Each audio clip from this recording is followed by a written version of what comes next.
Bonjour à tous, bienvenue à notre balado Au revoir qui démystifie le domaine funéraire. Aujourd'hui, j'ai le plaisir d'être avec Louis-Charles Jacques. Louis-Charles, salut. Bonjour. Louis-Charles, tu es vice-président de Jacques et Fils, une entreprise de mégantique fondée en 1946. Quand on s'est rencontrés ce matin, j'avais hâte qu'on puisse se parler essentiellement parce que tu es le plus jeune de nos invités. J'avais hâte qu'on puisse en parler puis qu'un peu tu puisses me raconter ton parcours. Ma première question serait comment on tombe à un si jeune âge dans le domaine justement du funéraire? Quand j'ai eu 15 ans, ma mère est décédée d'un cancer au cerveau, d'un glioblastome qu'on appelle. Puis donner du soutien, c'est ça qui m'a plus interpellé. Donner du soutien aux plus jeunes et surtout aux parents. Quand ils perdaient un plus jeune. Ouais. Ou, puis même, pas juste ça, aux familles en tant que telles. Toutes les familles endeuillées, ça me touche parce que je veux les aider le plus possible. C'est parce que tu avais vécu justement un peu avec ta mère ce que c'était de vivre un deuil, tu sais, au sens où tu l'avais probablement vécu beaucoup de l'intérieur avant, au sens où vous étiez littéralement ceux qui accompagnaient les gens. Mais là, tu le vivais de l'autre côté de la médaille, puis c'est un peu ce qui t'a animé au final. C'est ça qui m'a donné le goût de faire mon cours. Parce que j'aurais voulu donner professeur. Ouais. Probablement autre chose. Probablement autre chose. Ou faire du théâtre. Mais tu sais, le théâtre, on parle à quasiment tous les directeurs de funérailles du théâtre. Ils veulent en faire. Être professeur, ils veulent tout en faire. Mais il y a quelque chose qui est peut-être très axé sur l'humain là-dessus, au final. Tu sais, tout ce qui permet de transmettre, tout ce qui permet d'avoir un contact avec l'humain, finalement. Là. Aussi. Puis surtout le savoir d'aider. Il est beaucoup connecté à ça aussi. Parce qu'on voit beaucoup de professeurs qui aident les jeunes. Ouais. Puis c'est comme les thanatopracteurs, les thanatologues, en fait. Ça, les thanatopracteurs, c'est plus les techniciens. Oui. Mais les thanatologues, les conseillers aux familles, on est là avec les familles. On est là pour leur donner du soutien, donner un suivi avec qu'est-ce qu'on a avec eux. Oui, absolument. Puis, justement, tu me parles un peu du parcours. C'est quoi le parcours? On comprend qu'il y a des techniciens à travers. Quelle porte on prend? Là? Toi, dans ton cas, je comprends que tu as quitté Mégantic, tu as été vers Montréal, de ce qu'on a parlé ensemble. Fait que c'est quoi un peu le parcours? Je suis allé à Montréal. Ouais. Je suis allé au collège de Rosemont pour étudier la thanatologie. Sinon, ils se donnent aussi au campus Notre-Dame-de-Foix à Québec. Maintenant, je pense que c'est assez récent. Ça donne aussi. C'est très... Ça fait à peu près, je pense, 3 ans qu'ils donnent le cours. Puis il y a aussi... ça va faire... C'est la 3e année parce que les premiers finissants, ils sortent. Il y a aussi les services conseils qui se donnent en attestation d'études collégiales. Ça, c'est plus les conseillers aux familles qui reçoivent une...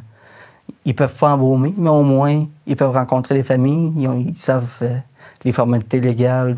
Ils savent comment remplir au directeur de l'État civil. Après ça, à la Régie des rentes du Québec. En fait, Retraite Québec, parce que quand j'ai fait mon cours, c'était encore Régie des rentes. La Régie des rentes qui a évolué avec le temps. Avec Retraite Québec, là. OK. Ça veut dire que les thèmes sont encore changeants, puis là, on essaie à s'adapter. Puis, tu sais, là, tu me parles des professions. Fait que de ce que je comprends, on a conseillé aux familles d'un côté, qui, eux, sont vraiment quoi? Les gens qui sont plus là dans la relation initiale. Fait que qu'est-ce qu'on propose aux gens? C'est pas proposer. On écoute les familles, puis on essaie de les conseiller le plus possible dans ce que la famille veut vraiment. On a les conseillers aux familles qui peuvent faire des préarrangements ou des arrangements funéraires. Parce que les préarrangements, il y a quand même une bonne évolution qui se fait beaucoup. Les gens, ils veulent pas nécessairement que leurs enfants ou leurs membres de la famille décident pour eux. C'est pour ça qu'ils viennent faire les préarrangements. Fait qu'essentiellement, quand on a les conseillers aux familles, ils vont aussi rencontrer ces personnes-là. Puis je me permets un peu de bifurquer sur cette question-là parce que je la trouve hyper intéressante. Je suis dans un préarrangement. Est-ce que je vais vous voir directement? T'sais, comment ça se passe, un préarrangement aujourd'hui? Les gens y appellent, ils viennent prendre rendez-vous pour faire un préarrangement. Ou il y en a qui arrivent au bureau pour faire leur préarrangement. Directement. Directement, puis on les prend aussi. C'est sûr que, mettons, c'est un samedi après-midi ou un samedi, une grande journée comme un samedi, c'est rare qu'on va pouvoir les prendre parce qu'on est comme deux 2, 3 conseillers aux familles. Oui. C'est sûr et certain que c'est plus difficile à les rencontrer. Oui. Mais, mettons, si c'est un décès, on va tout faire pour être capable de les rencontrer dans la journée du samedi. Puis toi, dans ton cas, on s'entend, tu n'as pas fait le volet conseiller aux familles? J'ai fait le cours au complet en thanatologie pour aller dans le laboratoire, pour avoir mon permis de thanatopracteur, puis aussi savoir toutes les procédures. Il y avait des cours en psychologie aussi, là. Le côté du thanatopracteur, si on peut en parler ensemble, c'est vraiment la personne, en réalité, qui va pratiquer ce qu'on va considérer une parenthèse de médical sur le corps. C'est bien sûr l'embaumement. Oui. Ça veut dire c'est plus le thanatopracteur qui fait ça. Et comment ça se passe dans un cas normal, tu sais, un processus d'embaumement? Par quelle étape on passe, justement? On reçoit, on s'entend, le corps de la personne en question. Il se passe quoi après? Après ça, on fait une désinfection minimale. OK. Dans le fond, c'est possible. Il y a des gens qui ne veulent pas embaumer, ils veulent pas se faire embaumer. On va parler d'incinération un peu plus. On va parler d'incinération, mais je vais revenir dans ce côté-là. Dans le fond, il fallait que je le lisse parce que je savais que c'était un bon moment pour le lisser. Il y a des gens qui ne veulent pas se faire embaumer. Donc, on a recours aussi à l'identification avant la crémation. Dans le fond, qu'est-ce qu'on va faire? On va faire une asepsie. On commence aussi par ça lors de l'embaumement. C'est-à-dire, on ferme les yeux, on ferme la bouche, puis on fait une petite désinfection minimale. OK. Après ça, là, comment je pourrais dire ça? On trouve nos sites d'injection. Oui. Après ça, on met notre produit, là, la solution artérielle. Parfait. Que c'est fait avec du formaldéhyde. Oui. La plupart du temps. OK, super. Puis si je reviens du côté, après ça, de ceux qui ne veulent pas aller du côté, justement, de l'embaumement, on tombe à l'incinération. Qu'est-ce qui change? Qu'est-ce qui est différent dans ce cas-là? Des fois, les familles ils veulent pas le voir une dernière fois. Oui. C'est juste que des fois, ça aide plus au deuil de le voir une dernière fois. Oui. Okay. Mais ça reste que toutes les familles ont le droit de faire ce qu'ils veulent, puis ils ont le droit de renoncer à l'identification. Dans le fond, nous autres, on fait signer une formule comme de quoi qui refuse l'identification du corps, mais au moins, ils ont pris connaissance de cette procédure-là. Tu sais, tu parles d'identification. Là, moi, personnellement, le seul volet d'identification que je connais, c'est à peu près celui qu'on voit dans tous les films. Est-ce que la procédure, c'est un peu la même? Tu sais, c'est-à-dire que la famille doit se présenter sur place. Pourquoi? Pour identifier la dépouille en question, ou si la personne à part de l'hôpital, on considère que c'est la bonne personne? Ça dépend, parce qu'il y a des familles, des fois, ils peuvent pas descendre. Ils peuvent pas être là nécessairement. Ils peuvent pas être là en dedans, mettons, qui peuvent aller le voir à l'hôpital. Oui. Donc, nous autres, on le fait identifier aussi chez nous. OK, parfait. Fait que la famille peut venir directement chez vous, procéder à l'identification. Puis on s'entend de ce que je comprends. L'identification, c'est un processus de base, là, au sens où il y a des gens de la famille qui doivent venir identifier la personne avant que vous procédiez aux prochaines étapes, ou dans certains cas, on n'est pas obligé. Ils sont pas obligés, rendus quand ils refusent l'identification. Parce que nous autres, on a toujours le choix. On a toujours le choix. Parce que nous autres, on fait partie d'une norme funéraire. Ça s'appelait le BNQ avant. C'était une norme BNQ, mais là, elle a changé de chapeau, comme je pourrais dire ça. C'est rendu une norme funéraire. Dans le fond, c'est rendu une organisation qui gère ça, qui est en train de se composer tranquillement, mais au moins qu'on soit capable de garder notre statut de norme funéraire.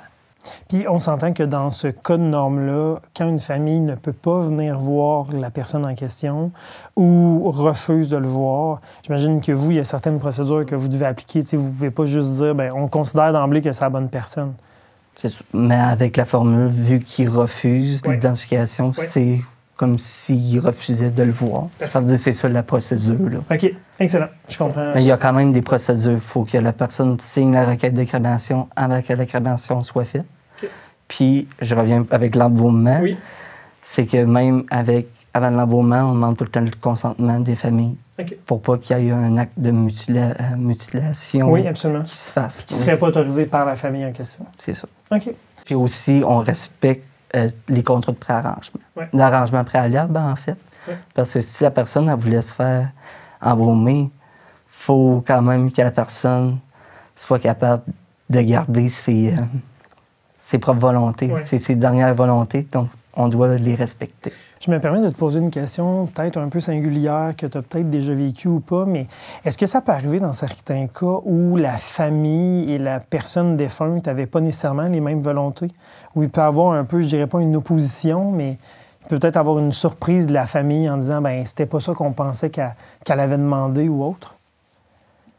Des fois, il reste surpris quand même. Ah oui, hein? Il reste surpris, mais ça reste qu'on... Quand ça arrive, je leur dis toujours, il y a quand même une crémation qui vient après, mais si vous voulez faire plus ça intime, on peut faire comme une exposition privée. Oui. Puis si vous la trouvez super belle, après ça, on peut l'exposer aussi là, devant tout le monde. Là, ça, c'est pas grave, mais au moins, ils sont capables de le voir une dernière fois. OK. Mais au moins... ça arrive des fois que la famille ne veut pas. Donc, si la personne est encore vivante, parce qu'on voit des fois, on demande en haut une signature de la personne qui a fait son préarrangement, puis une signature de la personne qui veut faire un témoin, en fait. Là, pour au moins qu'il soit capable de nous dire que la personne ne veut plus se faire exposer. Là, dans ce cas-là, on l'accepte vu que la personne elle a signé, puis la personne témoin, au moins qu'elle a. Puis on s'entend, puis corrige-moi, mais il y a de plus en plus de gens qui sont incinérés maintenant. Fait qu'on voit peut-être moins de personnes qui vont s'en aller directement vers le cimetière ou l'exposition. Est-ce que je me trompe en disant que qu'il y a de plus en plus de personnes qu'on va aller voir puis sont directement dans l'urne d'une certaine façon? Oui, ça arrive, mais des fois, c'est plus... Comment je pourrais dire ça? Il commence à avoir... Il manque de place. Au cimetière, il commence à manquer de place. Donc, nous autres, qu'est-ce qu'on va préconiser le plus possible? C'est une location de cercueil ou une identification, dans le fond, avant la crémation. Oui. Au moins que la personne soit capable de l'avoir une dernière fois, même s'il n'y a pas d'embaumement, au moins, ou un embaumement ou une identification, au moins la personne soit capable de l'avoir une dernière fois. Oui, c'est ça. Excellent. Puis, quand on se dirige justement vers la solution qui est l'incinération, on s'entend, on a les deux choix. Fait que soit on fait que l'identification, soit on fait le volet, qu'on pourrait dire, d'exposition d'une... D'exposition, puis d'une crémation après, ça se fait aussi. Exact. Puis un sujet, je pense, qui revient beaucoup, en tout cas pour moi, qui est totalement inconnu. Une fois que la personne est incinérée, il arrive quoi avec la dite urne? De ce que je comprends, soit la famille peut repartir avec, ou soit on peut la mettre dans le crématorium. C'est à peu près comme ça que ça peut se passer? On peut la mettre au columbarium. Oui. On peut sinon, ils peuvent aller au cimetière si la famille a un lot. Oui. Ça prend moins d'espace, mais ça reste que... Il y a aussi des cimetières qui restent pas mal d'espace pour mettre des cercueils aussi. Mais au moins, les cendres, c'est possible. On a des tubes de dispersion qu'on a d'autres compagnies qui sont québécoises. Ça vient de Victoriaville. Puis il y en a d'autres aussi, d'autres compagnies. Au moins, les personnes peuvent partir avec les cendres puis disperser de ces cendres-là. Par contre, il faut faire attention. Oui, c'est là que je m'en allais. C'est bon, ça va bien. J'avais deviné. Mais si la personne veut... Ils ont quand même acheté une urne en bois ou une autre urne, ils ne peuvent pas l'enterrer sur un terrain privé. Il faut juste qu'ils disposent de ce qui contient dans le contenant. Là. Dans le fond, les cendres, Fait que tu ne peux pas enterrer l'urne en somme. Non. Tu peux disposer des cendres.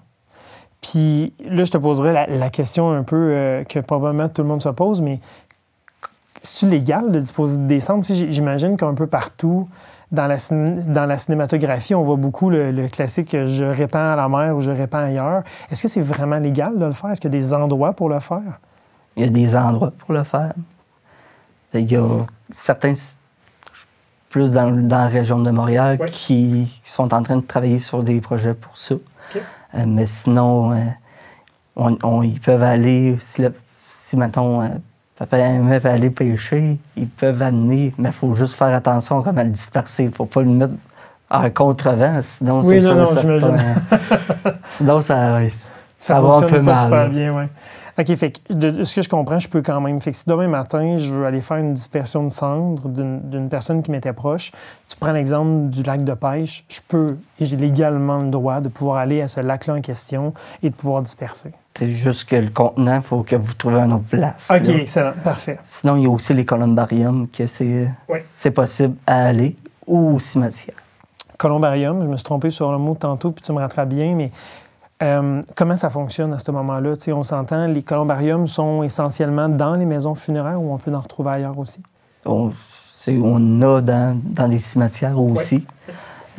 Par contre, au cimetière, les personnes peuvent y aller, mais il y en a qui sont chauffés, il y en a qui ne sont pas chauffés. Ils sont plus à l'extérieur, les columbariums du cimetière. OK. Tandis que vous, dans la formule qu'on va retrouver beaucoup plus dans les salons maintenant... C'est plus dans notre salon funéraire que les familles ont une carte qui peuvent passer leur carte, leur petite puce, dans le fond. Okay, pour rentrer dans l'espace? Pour rentrer. C'est tout à 24 heures. S'ils veulent venir à 3 heures du matin, ils peuvent venir. Ils peuvent dire salut à maman ou à papa, puis après ça, repartir.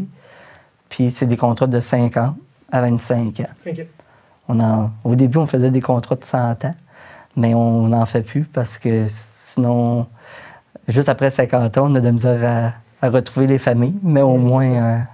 Puis tu m'amènes sur un sujet hyper intéressant, mais justement, autant, vous, ça doit vous arriver dans le cas d'urne de manière un peu plus spécifique, mais ça peut arriver aussi chez quelqu'un qui serait au cimetière, par exemple. Qu'est-ce qui arrive avec les familles au bout de 50 ans, tu sais, par exemple, de l'arrière-grand-père qui est dans le columbarium? Vous faites quoi à ce moment-là? Vous recontactez la famille proche quand vient le temps d'un renouvellement ou autre chose du genre?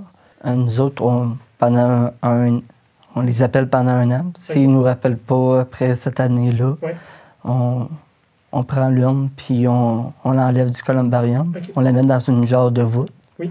Puis on attend. Okay. Juste attend qu'ils nous rappellent. OK.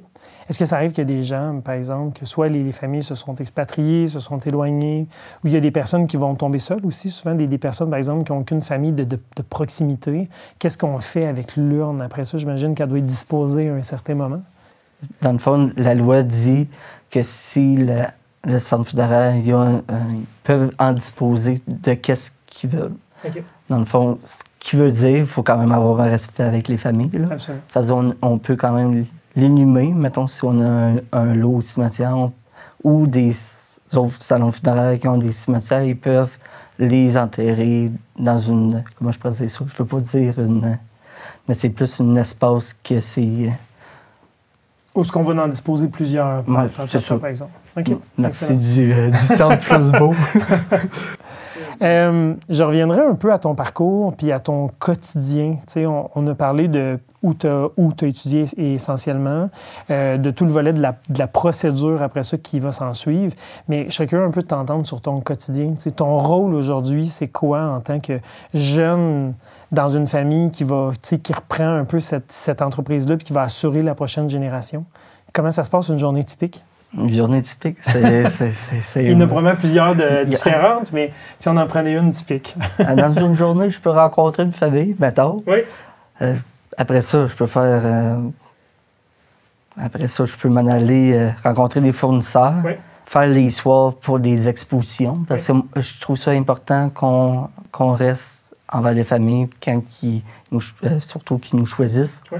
Je veux vraiment leur donner le plus de soutien possible. Ouais. Ça veut dire, moi, j'essaie de tout le temps d'aller au moins à une visite pendant 2 heures. Si la visite dure 1 heure, je vais essayer comme passer au moins, soit offrir mes condoléances à la famille, puis après ça, repartir. Mais au moins, tout le temps garder le contact avec les familles, c'est ça le plus important. Avec, mettons, c'est ma soirée dans la journée typique. Absolument. Là, je vais retourner dans mon après-midi. Mon après-midi, je peux préparer des dossiers ou je peux retourner des courriels.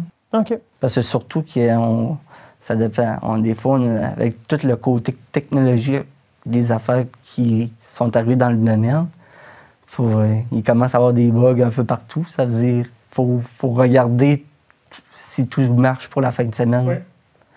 Puis, y a-tu un peu ce côté-là technologique qui est arrivé? On s'entend, on a probablement grandi toutes les deux avec le volet de la technologie beaucoup plus présente que ce que ton grand-père ou ton père avait connu avant. Est-ce que pour toi, ça a changé au sens où ce que tu vois présentement, avez-vous plus de contacts numériques avec les familles? Est-ce qu'il y a plus d'échanges? Est-ce qu'il y a plus d'éléments qui se règlent numériquement maintenant qu'avant? Ou ça reste un métier qui est très, très en personne? Ça dépend. Ça dépend de chaque famille aussi. Ouais. Là. On traite avec des familles qui n'ont pas nécessairement de courriel, mais ils ont des téléphones. Donc, on envoie les épreuves par texto ou qu'est-ce qu'on fait? On leur demande de passer au salon. Puis on s'adapte à tous les demandes, là, comme je disais plus tôt. Mais au moins, qu'on soit capable de satisfaire tout le monde, c'est ça notre volet que je prône le plus. Oui, parce que vous avez un peu cette dimension-là maintenant où vous avez, par exemple, des personnes plus vieilles avec qui vous allez traiter. Tu nous parlais des préarrangements tantôt. Fait que c'est sûr que là, on va traiter avec des personnes qui, très souvent, vont être plus âgées, sauf dans certains cas. Mais vous allez aussi traiter avec des familles qui sont beaucoup plus jeunes après ça. Fait que vous avez à vous adapter littéralement aux deux aspects technologiques. Fait que probablement plus traditionnels des fois, mais probablement plus techno à d'autres occasions. Là. On a quand même des bonnes entreprises aussi là, qu'on fait affaire au Québec, là, comme Funéraire Web. Funéraire Web, eux autres, ils font toute notre web diffusion. On est capable de capter dans les églises grâce à eux ou dans nos autres salons qu'on n'a pas de caméra fixe. Mais ils font aussi notre caméra fixe au salon, dans nos chapelles. Mais au moins, on est capable d'accrocher des micros sur le curé pour au moins qu'on soit capable de l'entendre. Sinon, ça bourdonne trop. Mais c'est très intéressant parce que des compagnies comme ça, les familles veulent des fois re-regarder les funérailles, puis au moins, ils sont capables de l'avoir en souvenir. Il y a ce côté-là probablement très à distance qui est de plus en plus présent. T'sais, on en parlait dans un autre balado où on disait qu'il y a des familles maintenant qui sont à l'extérieur. C'est pas toutes les familles non plus qui vont se déplacer. T'sais, à une époque où on connaissait les salons où c'était ouvert pendant presque 3 jours, où il y avait du monde presque à n'en plus finir. Et d'une certaine manière, là, maintenant, on s'en va un peu vers des réceptions qui souvent vont être plus privées. On a des gens à l'extérieur. Fait que j'imagine que ce côté-là technologique va vous amener à être plus disponible pour ces gens-là aussi. T'sais. On voit comme des 1 heure d'exposition à 2 heures d'exposition, des fois même 30 minutes, des fois même 5 heures ou 6 heures. Un plus long qu'on a fait, mettons, l'année passée, je pense que c'est 6 heures d'exposition. C'est très court par rapport à ce qu'il devait avoir dans les années 90, même début 2000. Oui, c'était environ 3 jours. Oui, c'est ça, hein? Ça a énormément changé. On se parlait au début du fait que tu es dans une entreprise familiale. Tu travailles avec ton grand-père quotidiennement. C'est comment, travailler avec son grand-père? Moi, j'adore ça, parce que on est capable de... Comment je peux dire ça? Il y a tellement des bonnes idées. Puis moi, j'ai des bonnes idées aussi. C'est juste des bonnes idées. Une famille de bonnes idées, là. C'est ça.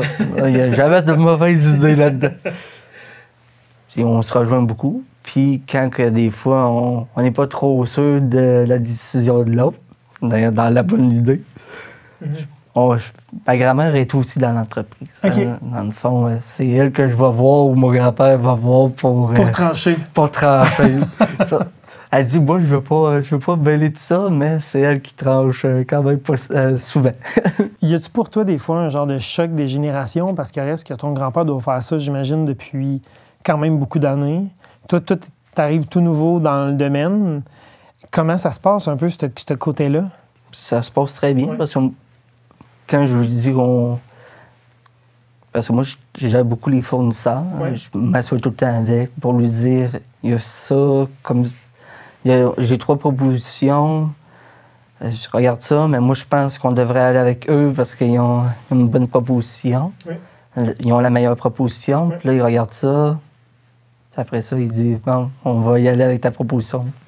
Mais c'est souvent le fun. Puis au côté plus funéraire, il me dit quoi faire, puis tout. Mais c'est sûr et certain, après 3 ans... à être là. À être là à temps plein, je sais comment faire. Puis j'ai fait mon cours aussi, donc Ça reste quand même que ça doit être une bonne expérience à avoir parce qu'à un moment donné, une personne qui fait ça depuis autant d'années a quand même une expérience qui a accumulée. Fait que j'imagine que pour toi, ça reste très bénéfique. Là. C'est très bénéfique parce que nous autres, on a beaucoup d'églises. Ça veut dire tout comment arriver juste au lieu des funérailles. Mettons, si c'était à une telle église, c'est différent d'une autre église à l'autre. Comment arriver avec le cortège et tout. Ça veut dire, il y a une procédure. Là. Il y a quand même une procédure. Ça veut dire, on va voir. Il faut aller voir avant, quand on arrive sur les lieux, pour voir comment qu'on arrive. Ça veut dire, au moins, c'est... Je t'amène sur un tout autre sujet. On disait initialement que tu venais de Mégantic. Je te ramène dans une nuit qu'on se souvient probablement tous, celle du 6 juillet 2013. Vous êtes une maison funéraire à Mégantic. Il arrive une tragédie littéralement dans laquelle énormément de gens vont perdre la vie. On s'entend, je pense que c'est probablement une des plus grandes tragédies que le Québec a vécues. Comment vous, de votre côté, vous vivez ça? D'une part, gérer autant de drames, puis d'une autre part, je pense que vous avez été affecté aussi d'une certaine façon par ce qui s'est passé. On a été beaucoup affectés parce que c'était des gens qu'on connaissait. Que vous connaissiez. Là. Qu'on connaissait quand même beaucoup. Là. Donc, on a eu comme la reconstruction à refaire aussi. Oui. Parce que vous avez une de vos maisons, c'est ça? Dans le fond, le centre funéraire, notre siège social a brûlé. OK. Donc, on a dû le reconstruire. Il y a aussi le columbarium qui a brûlé aussi dans la tragédie. Oui. Donc, on a dû refaire... on n'a pas pu retrouver les cendres. Dans le fond, on a fait une plaque commémorative de ceux qui étaient dans notre columbarium. Puis les cendres qu'on a retrouvées, on les a mis dans une urne commune pour au moins que les personnes viennent à notre columbarium. Ils savent que c'est probablement à cet endroit-là. Finalement. Puis on a construit sur le même terrain. Donc, il y a quand même une signification. Assez forte. Assez forte quand les gens viennent chez nous, quand ils étaient au columbarium, au moins ils savent que la personne était là. Puis comment on gère justement la tragédie d'autant de gens? Parce qu'on s'entend que dans une normalité, un salon ou une équipe comme la vôtre aura jamais autant de monde en même temps. C'est au sens où je pense que là, vous... Oui. Non, dans le fond, les funérailles ne sont pas faites toutes en même temps. Ouais. On a eu une famille qui était plusieurs, donc eux autres, on les a faites en même temps. Okay. Il y avait des amis, eux autres, on les a faites en même temps. Mais c'était pas les 47 victimes en même temps. C'était plus 2, 3 en même temps, des fois 4, 5, mais au moins, c'était... Oui. C'est une journée à la fois pour... Oui, 100%. Même pour une équipe, parce que, comme tu le disais, dans votre cas, vous connaissez des gens, fait que ça reste un deuil pour une région complète, pour toutes les familles de tous les gens qui s'y trouvent. Puis pour vous, d'une certaine façon, c'est un branle-bas de combat parce que vous êtes en plein cœur de l'action, fait que vous êtes touché directement par les gens que vous connaissez, mais d'une autre façon, vous devez répondre à toute cette urgence-là et par la bande, votre emplacement principal n'existe plus de ce que tu m'expliques, là. Fait qu'on s'entend que c'est énormément de choses en même temps. On a dû aller exposer dans des écoles pour au moins qu'on soit capable d'exposer les corps et tout. Oui. On n'avait plus de laboratoire non plus. Ça, on avait un laboratoire temporaire. Après ça, on a dû aller incinérer aussi ailleurs pour les personnes qui voulaient se faire incinérer. Oui. Juste à temps qu'on soit capable de revoir notre crématorium, parce qu'on a notre faux crématoire. Oui. Parce qu'il y avait des zones qui étaient... c'était des zones sinistrées qu'on ne pouvait pas se rendre. Oui. Puis notre salon, il était juste là au bord juste au bord de la ligne, en réalité. De la voie ferrée. Oui. C'est-à-dire qu'on ne pouvait pas se rendre au centre-ville non plus, là. On était dans côté zone rouge, après ça, zone jaune, après ça, il y avait des cas. Puis, comme tu dis, là, c'est hyper intéressant parce que vous vivez cette situation-là. Après ça, vous vous retrouvez quand même avec une nouvelle problématique, celle que tu parlais au départ, c'est-à-dire qu'il y a un columbarium, il y a des urnes qui sont en place, il y a des gens qui se retrouvent, en fait, il y a des urnes qui vont être quasi détruites. Et là, vous devez réunir tout ça. Et aujourd'hui, vous avez fait, en réalité, ce que tu disais, vous avez commémoré. Fait que vous avez ramené ces gens-là dans une urne commune, en plus de commémorer l'espace. qu'est-ce qu'on a fait aussi? On a demandé aux familles qui choisissent leur emplacement dans le columbarium, Oui. aussi connu sous le nom de niche, qu'on appelle. Oui. J'utilise le terme emplacement parce que ça fait plus beau aussi. Oui, là. absolument. Puis les familles, ça les... Il y a mieux, ça pèse plus quand on a un emplacement. Ça veut dire au moins, les familles qui ont comme perdu leurs proches, dans le fond, leurs proches. Oui, absolument. Dans le fond, qui étaient dans le columbarium déjà, au moins, ils ont été capables de les choisir en premier. OK. Puis qu'est-ce qu'on a fait? On a fait comme une petite cérémonie. Ça veut dire que quand on recevait l'urne, elle était gravée comme vu qu'elle était.